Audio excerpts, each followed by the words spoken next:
Good morning बच्चों, आज मैं आपको एरिया रिलेटेड टू सर्किल पढ़ाने वाला हूं। तो ज़रा ध्यान दें, एरिया रिलेटेड टू सर्किल क्या होता है।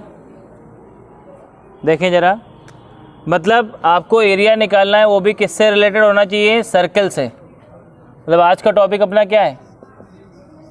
Area related to circle.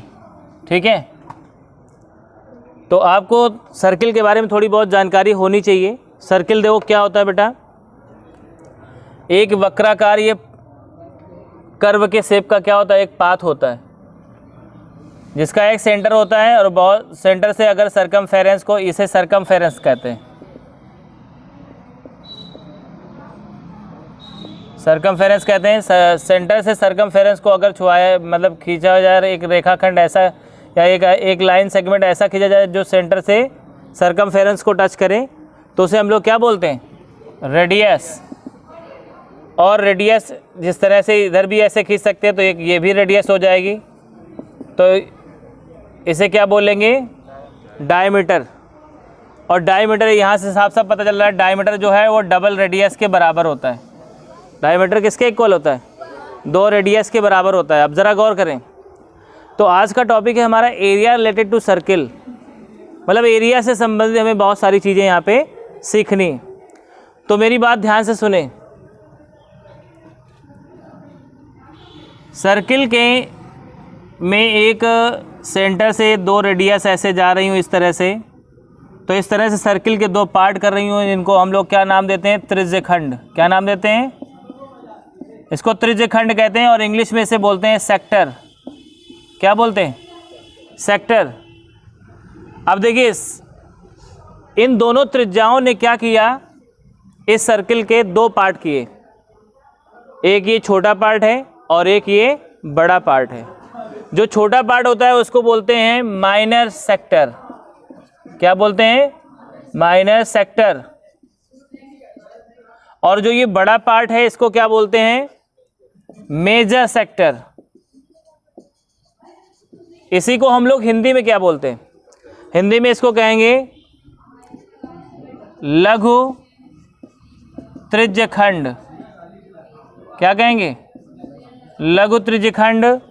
और इसे क्या बोलेंगे? दीर्घ त्रिज्यखंड। ठीक बेटा, आ रहा है बच्चों समझ में? तो जरा देखिए, किसी भी त्रिज्यखंड का अगर फॉर्मूला आपको निकालना हो तो यहाँ पे आपको थीटा पता होना चाहिए और ये रेडियस पता होना चाहिए। तो देखिए, एरिया ऑफ अ सेक्टर, बहुत ध्यान से पढ़ें बच्चों। एरिया ऑफ सेक्टर क्या होता है? फॉर्मूला होता है पाई आर स्क्वायर थीटा अपान 360। क्या होता है? पाई आर स्क्वायर थीटा अपान में 360। बोलो, आया इतना बच्चों समझ में? एरिया ऑफ सेक्टर क्या होता है? पाई आर स्क्वायर थीटा अपान 360। अब ज़रा गौर करें, इतना आ रहा है समझ में? अब ये एरिया आया कैसे, वो मैं आपको बताने जा रहा हूँ। ध्यान दें ज़रा।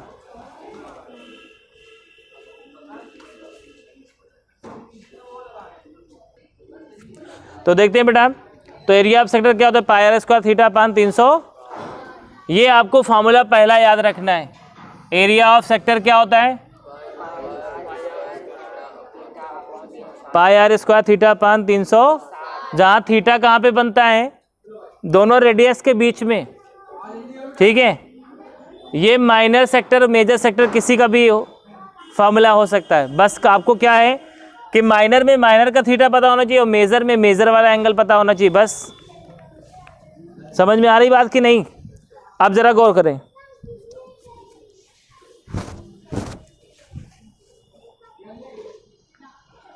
अब हम लोग ये देखने वाले हैं कि ये फॉर्मूला आया कहाँ से, ये फॉर्मूला बना कैसे। ठीक है, तो देखिए, छोटी क्लासेस में हमने पढ़ा था, क्या पढ़ा था वो देखते हैं। छोटी क्लासेस में हमने पढ़ा था कि एरिया ऑफ सर्किल क्या होता है? Area of circle equal to pi r square. अब क्वेश्चन है आप लोगों से हमारा, और पूरा पाई आर स्क्वायर में पूरा एरिया आता है कि नहीं आता, बताओ। तो इस पूरे एरिया ने सेंटर पे कितना एंगल बनाया भाई, पूरे सर्किल का एरिया निकाला गया है यहाँ पे, तो बताइए सेंटर पे कितना एंगल बनाया। इसका मतलब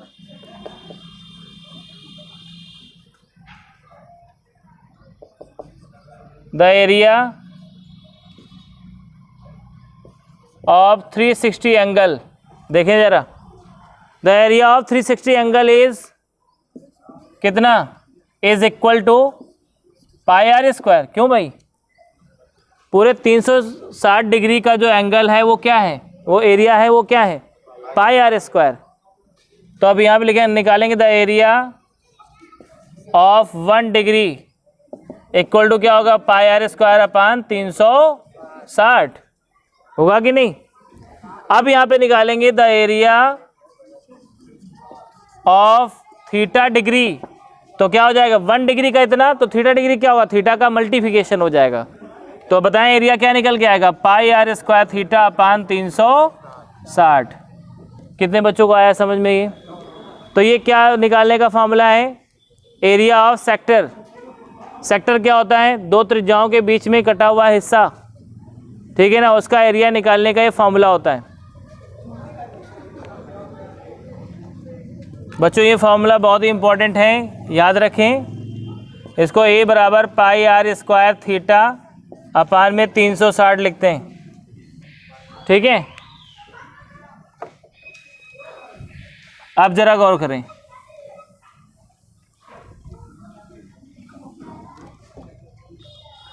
इसी में एक पॉइंट आता है, मान लो ये कोई ए बी नाम का एक आर्क था और इसने भी सेंटर पे कितना एंगल बनाया है, थीटा। तो आपसे अगर ये पूछे ये आर्क की लंबाई निकालने का फॉर्मूला क्या है, ए बी जो आर्क है, आर्क मतलब चाप होता है, ए बी नाम का जो आर्क आपको दिख रहा है इसकी लंबाई कैसे निकालेंगे, किस फॉर्मूले से निकालेंगे। तो इधर ध्यान दो जरा, छोटी क्लास में हमने पढ़ा था कि ये जो जिस तरह से ए बी आ रहा है, अगर इस पूरे की बात करें तो ये सरकमफेरेंस है कि नहीं, बताओ। जहाँ पे ए बी आ रहा है अगर मैं पूरे की बात करूँ तो क्या दिखाई पड़ रहा है हमको, सरकमफेरेंस। आप ज़रा गौर करें,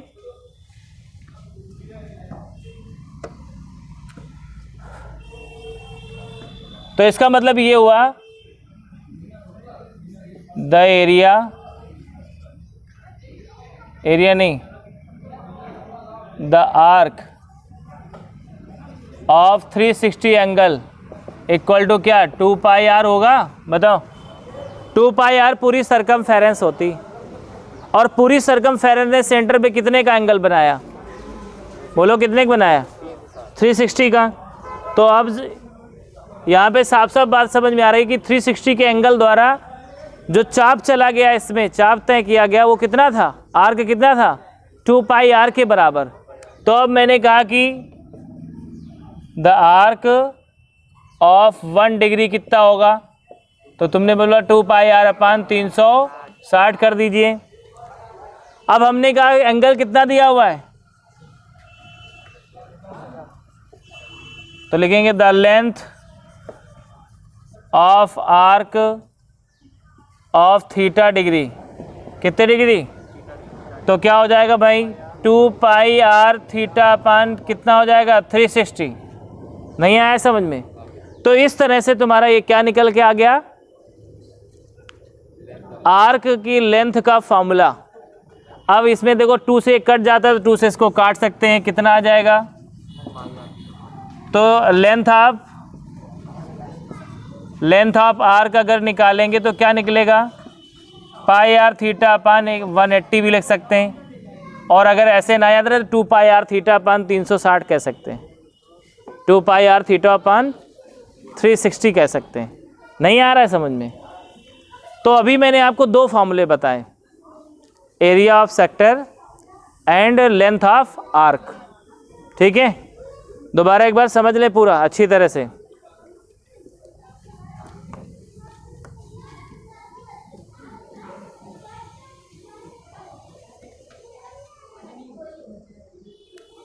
बताइए आप लोग, एरिया ऑफ सेक्टर क्या होगा? देखें कितने लोग फार्मूला आता है, बताएं क्या होगा? बिल्कुल सही, pi r square theta upon 360। अच्छा बताओ, लेंथ ऑफ आर्क क्या होगी?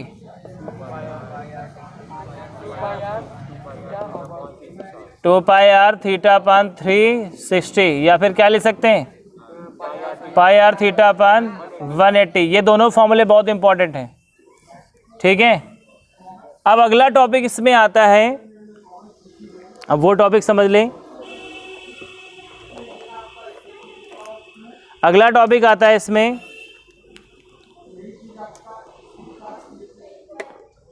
कि सेगमेंट क्या होता है। बहुत ध्यान से समझे, सेगमेंट क्या होता है। इसमें तीन ही चीजें हैं, area of sector, length of arc, और क्या है आपके पास, सेगमेंट। जरा गौर करें, इधर ध्यान दें सभी लोग। ये आपका सर्किल है और इस सर्किल में मेरी बात ध्यान सुने, अगर कोई कॉर्ड खींच दी जाए, क्या खींच दी जाए, तो देखो इस कॉर्ड ने क्या किया, इस सर्किल के दो हिस्से कर दिए। बोलो, इस कॉर्ड ने क्या किया, ए बी नाम की कॉर्ड ने दो हिस्से कर दिए, किए कि नहीं किए? तो जब कोई कॉर्ड किसी सर्किल के हिस्से करता है तो उन हिस्सों को हम लोग सेगमेंट नाम देते हैं। ये पूरा एरिया अगर मैं बात करूं तो इसको बोलते हैं माइनर सेगमेंट। क्या कहते हैं? इसको लघु वृत्तखंड बोला जाता है। आगे देखें तो ये वाला जो ये वाला एरिया है, इसको क्या बोलेंगे, मेजर सेगमेंट। इसको बोलेंगे हिंदी में लघु वृत्तखंड। पहले में त्रिज्यखंड था, त्रिज्याओं से बनता था, अब कॉर्ड से मतलब जीवा से बनेगा, उसको क्या नाम देंगे, वृत्तखंड या सेगमेंट नाम देते हैं। इसको क्या देंगे नाम, दीर्घ वृत्तखंड। अब जरा गौर करें,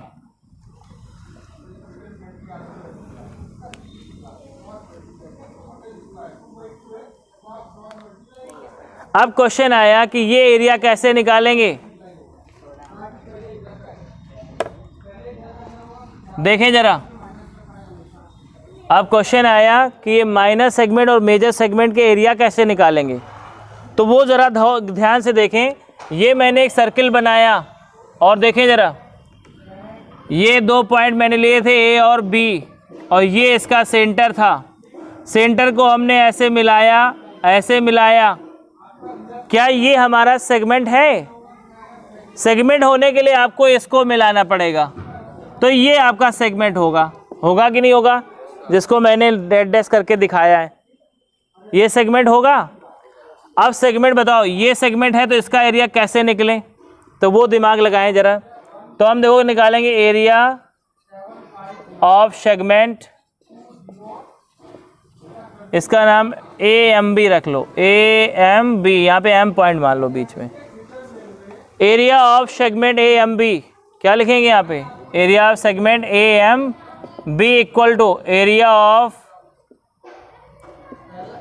sector A O B M. A O B M मतलब ए ओ बी एम, पूरा ये जो एरिया है, इस एरिया में अगर area of triangle A O B घटा दिया जाए, माइनस कर दिया जाए, तो देखो आपको सेगमेंट का एरिया मिल रहा है कि नहीं मिल रहा है। देख लो गौर से, ठीक ना। तो ये जब भी आपको सेगमेंट का एरिया निकालना होगा तो क्या करोगे, सेक्टर के एरिया में ट्राइंगल का एरिया माइनस कर देना है। क्या करोगे, ठीक, यहाँ पे दो दो एरिया निकालने पड़ेंगे आपको, सेक्टर का एरिया और ट्राइंगल का एरिया। दोनों के सेक्टर के एरिया में ट्राइंगल का एरिया माइनस करेंगे तो क्या निकल आएगा, एरिया ऑफ सेगमेंट निकल आएगा। अब जरा गौर करें,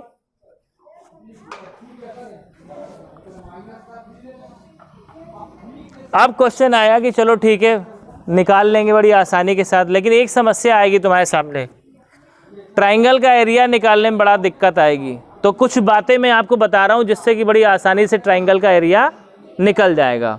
देखो कैसे। पहली बात यदि आपसे कह दे कि कॉर्ड की लेंथ रेडियस के बराबर है, किसके बराबर है? कॉर्ड की लेंथ रेडियस के बराबर अगर ये कह दे तो समझ जाना इक्विलैटरल ट्राइंगल है। पूछो क्यों? अगर कॉर्ड की लेंथ रेडियस के बराबर होगी तो ये दोनों रेडियस तो ऑलरेडी थी और एक सर्कल की सारी रेडियस बराबर होती हैं, और ये कॉर्ड भी अगर रेडियस के बराबर हो गई तो बताइए कैसा ट्राइंगल हो जाएगा? तो आप इक्विलैटरल ट्राइंगल के एरिया का फॉर्मूला लगाएंगे √3/4 साइड स्क्वायर। क्या लगाओगे फॉर्मूला? आया समझ में? बड़ी आसानी से आप एरिया का फॉर्मूला ये लगा देंगे √3/4 साइड स्क्वायर, तो वहाँ से आपके ट्राइंगल का एरिया मिल जाएगा। नहीं आया समझ में? बोलो।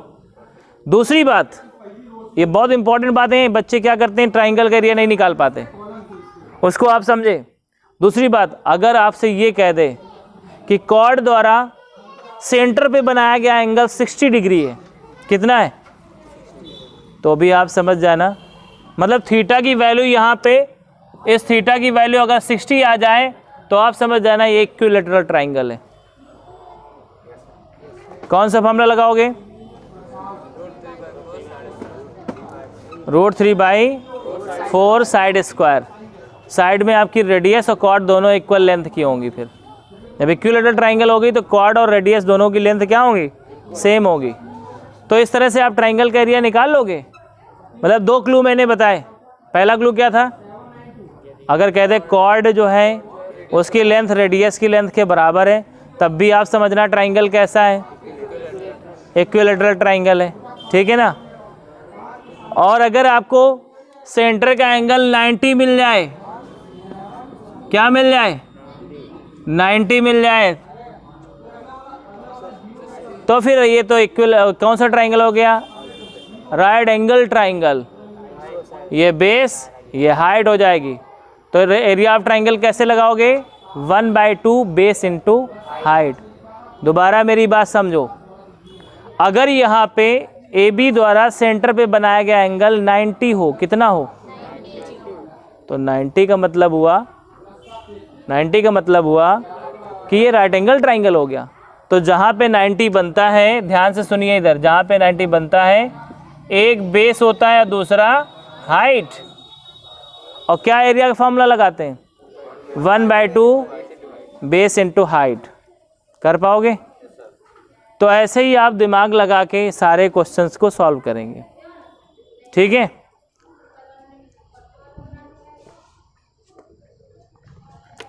इस पूरे टॉपिक में ऐसे ही करना है। अब क्वेश्चन आया कि ये तो अभी माइनर सेगमेंट का मैंने एरिया निकालने का फॉर्मूला पढ़ा,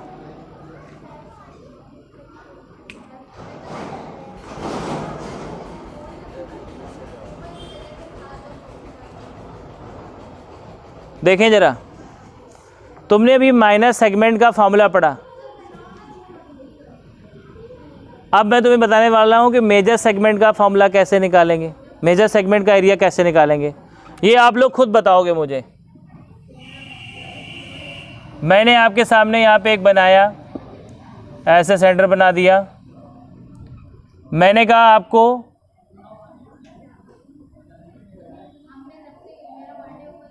ये वाला एरिया निकालना है। मैंने कहा ये वाला एरिया आपको निकालना है।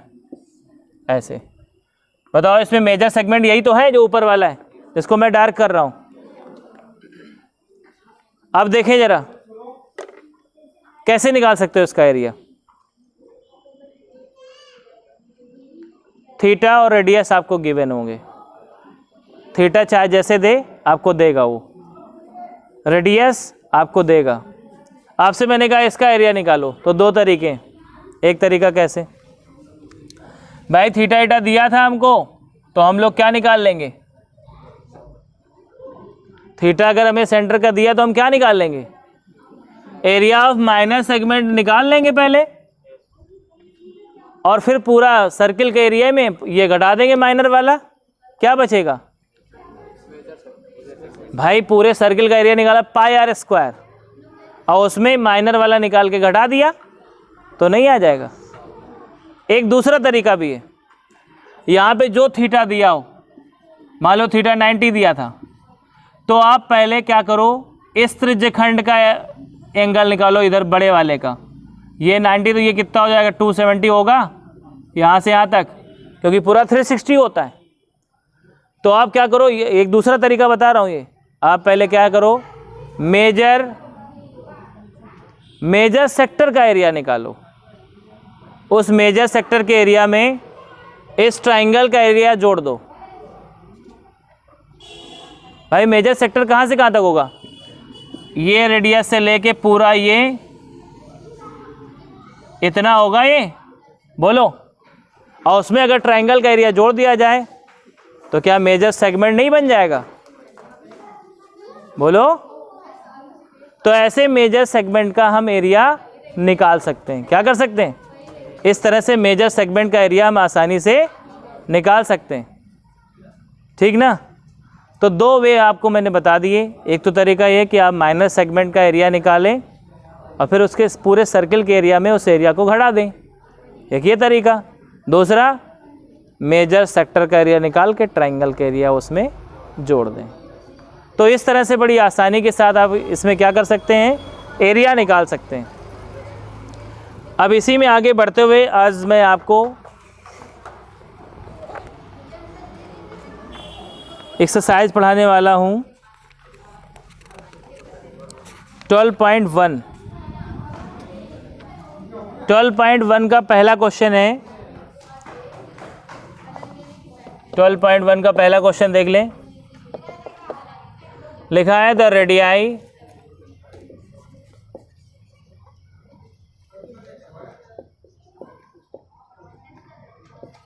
of two circles are 19 cm and 9 cm respectively.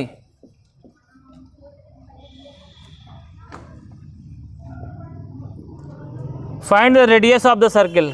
कह रहे find the radius of the circle which has circumference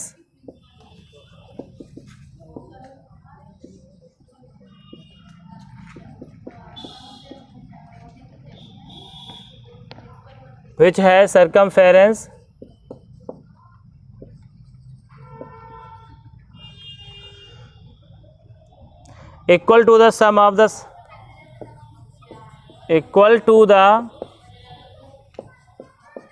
sum of the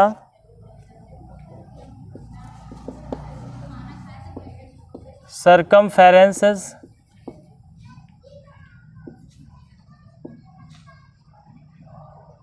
of the two circles.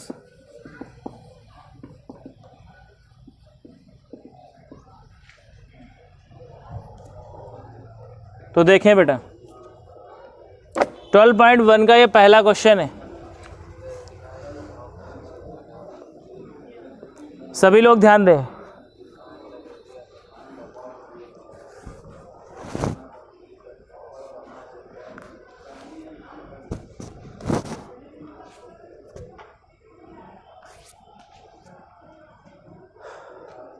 देखें जरा, radii of two circles are 19 cm। देखें जरा बेटा, सोल्यूशन जब इसका करेंगे तो R1 लिख देंगे कितना 19 cm, R2 कितना लिख देंगे 9 cm रेस्पेक्टिवली लिखा हुआ था। Find the radius of circle whose circumference, तो यहाँ पे लिख देंगे according to question, according to question. Question क्या कह रहा है, देखो circumference equal to the sum of circumference of two circles, मतलब एक तीसरा सर्किल है जिसका सर्कमफेरेंस जो है, तो हम यहाँ पे ऐसे लिखेंगे C3 equal to C1 plus C2, ये सरकमफेरेंस है, ठीक है ना। नया जो आपका सर्किल बन रहा है तीसरा वाला, उसको C3 नाम देंगे। तो यहाँ पे सरकमफेरेंस का फॉर्मूला क्या होता है, 2 पाई R3 ले लेना है यहाँ पे, इक्वल टू यहाँ पे क्या हो जाएगा 2 pi R1 plus 2 pi R2। बेटा आ रहा है समझ में, दोनों से 2 पाई कॉमन है कि नहीं, 2 पाई ले लिया कॉमन, अंदर क्या आया R1 plus R2, R1 plus R2। देखिए जरा 2 पाई R3 हो जाएगा, 2 पाई कैंसिल हो गया। तो यहाँ से देखो R3 की वैल्यू क्या आ गई, R1 प्लस R2 के इक्वल आ जाएगी। तो R3 इक्वल टू क्या हो जाएगा बताएं, R1 की वैल्यू कितनी थी 19 प्लस 9, तो R3 कितना हो जाएगा 28 cm। तो आपको यही थर्ड सर्किल की रेडियस निकालनी थी बेटा। आ गया समझ में, एक बार दोबारा समझ लें। कह रहा था the radii of 2 circles are इतने, 2 सर्किल की रेडियाई आपको 19 cm और 9 cm गिवन थी, ठीक है ना। अब कह रहा था कि उस सर्किल की रेडियस ज्ञात करो जिसका सरकमफेरेंस इन दिए गए सर्किल के सरकमफेरेंस के सम के बराबर है, ये बोल रहा था। तो हमने वही काम किया, अकॉर्डिंग टू क्वेश्चन लिख दिया। और रेडियस हमें नहीं पता था तीसरे की, तो लेट कर सकते हैं, let the radius of third circle be कितना R3 ऐसे मान लेना। अब अकॉर्डिंग टू क्वेश्चन लिख देते हैं, C3 इज इक्वल टू क्या हो जाएगा C1 प्लस C2, उसने बोला है तो ये फॉर्मूला लगाया है। तो 2 pi R3 is equal to 2 pi R1 plus 2 pi R2, 2 pi ले लिया common, 2 pi cancel, R3 is equal to क्या हो जाएगा R1 प्लस R2। तो R3 इज इक्वल टू क्या हो जाएगा R1 प्लस R2, तो R3 इज इक्वल टू क्या आ जाएगा 19 plus 9, R3 is equal to 28 cm आ जाएगा। तो इस तरह से बेटा इस क्वेश्चन को आसानी से कर सकते हो।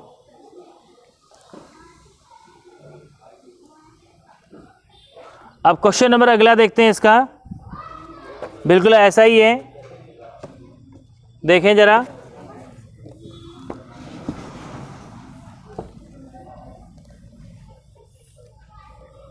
देखें question number second,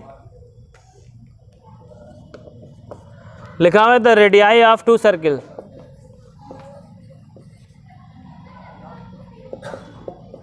radii of 2 circles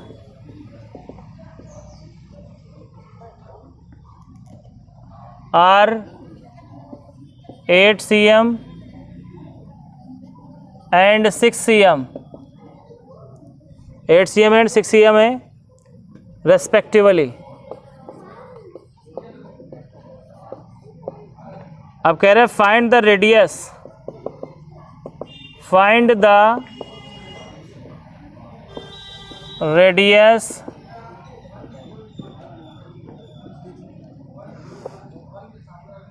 find the radius of the circle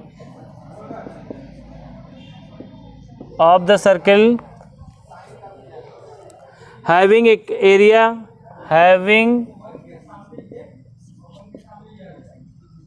area equal to the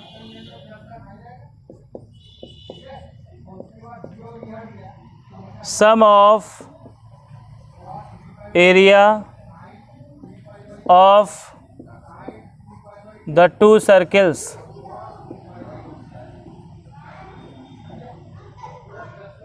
देखें जरा,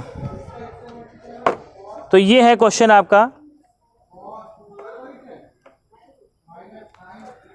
the radii of 2 circles are 8 cm and 6 cm। तो देखिए जरा, यहाँ पे सोल्यूशन जब करेंगे तो लिख देंगे R1 is equal to 8 cm, R2 is equal to 6 cm, ठीक है। R3 आपको लेट करनी पड़ेगी, let radius of third circle,